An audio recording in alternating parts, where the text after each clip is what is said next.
What is good, YouTube? Welcome back to Parkour. We rank everything and do it the best. Today being the main 11 Duolingo characters based on several different factors, so let's get right into it. Starting off with number 11, Junior. I just straight up do not like this kid. His voice isn't really clear and it's really pissing me off. Lately I've been learning Italian on Duolingo and the word for train is treno, but this guy literally pronounces it crano and they expect me to get the fill in the blank questions right. He's typically annoying as hell in the stories too. He makes learning any language harder, so in all, the worst of the main characters, but I don't hate him too much. It could always be worse. Number 10, the strange life form known as Lynn. She seems like a really nice person, but she really doesn't have room to be anything but that because according to the Duolingo wiki, she is lazy as hell and doesn't get up till like 3 p.m. And I mean, she literally lives with her grandmother because she doesn't know how to keep a job. Personally, I think she's on some sort of drug concerning all the stuff I just listed, and the fact that she once left her motorcycle keys inside a refrigerator, and the story, Where Are My Keys? Probably not the best person to learn a language from. Number 9, Oscar. What a snob. How this gentleman acts and presents himself as way too arrogant, but at least he cares so much about art that you'd probably succeed if you were in his class, but even outside his class he puts way too much time into painting. You can probably picture one of those douchebags who drinks wine all day while they paint, and that's exactly who this is. I can't tell if this is the passive-aggressive gentleman or he just goes belligerently ballistic and breaks things, but I'm leaning towards a passive-aggressive individual who makes snarky comments when you mess up on a painting. I'm sure he hates having to help you learn a language as much as he hates his own life, like it was something he was forced to do. Number 8, Falstaff the Bear. This guy seems very chill from what I've seen. Unfortunately, he's also pretty boring with little personality, but I could be wrong about both those things because according to the writers of Falstaff wiki, his face is a grumpy expression. Another thing is, this isn't even the best bear with human qualities out there. The Cleveland show gave us a very likable bear, and frankly, I'd rather have him in Duolingo and involved with the stories with the same voice and everything. That would be great. Number 7, Lucy. Clearly the oldest character in the game, so she should be the wisest, but that's a debate for another time. Now, I don't know about you, but when I first got serious about Duolingo, I thought this was the guy the whole time. I somewhat blame the designers for that one, but we're not here to bash the character's looks. She's probably a very nice person, but she definitely doesn't notice that Lynn's on drugs, or she has and doesn't do anything about it. I wish I knew all the animations because this is oddly the only character that I don't remember getting a question wrong with. When you get a question right, she shows the typical amount of enthusiasm that most of the characters show. Number 6, Eddie. This poor man is just always down on his luck. Duolingo never tells us what he did to deserve to always get hurt in the stories.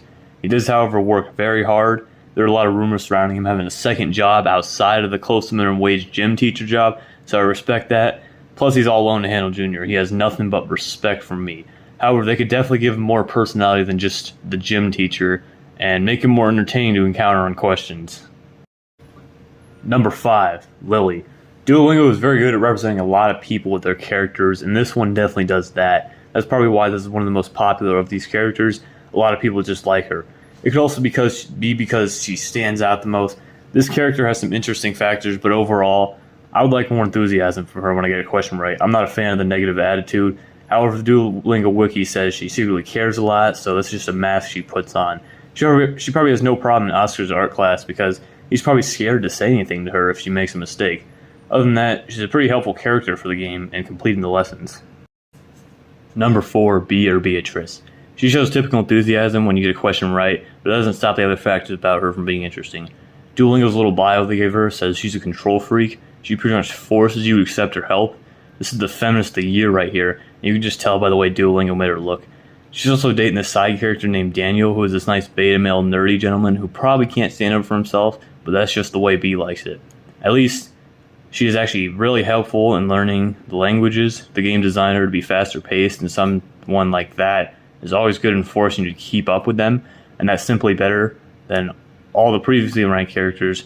Probably someone really nice to hang out with, but if you talk to her, make sure you stay the hell out of politics. She's probably really loud about her opinions when it comes to that. Number 3, Vikram. Personally, I'm a lot like this character. Vikram is an optimistic gentleman who is always seeing the good things and likes everyone he meets. He's open-hearted and dreams big. Now, I don't know about you, but I find it impossible to dislike someone that's always smiling and in a good mood and wants to cheer everyone up. Always good to have someone like this in a game, and if I really could hang out with someone from Duolingo, it would be him. I can't say much about the enthusiasm he shows because the problem is despite how sunshine and rainbows he acts, he's just as happy about getting the question right as another. To close out the statement about Vikram, I just want to say you literally cannot hate this guy. Number 2, Zari. Once again, a very optimistic character. Not as much as Vikram, but that's a very tall order to fill.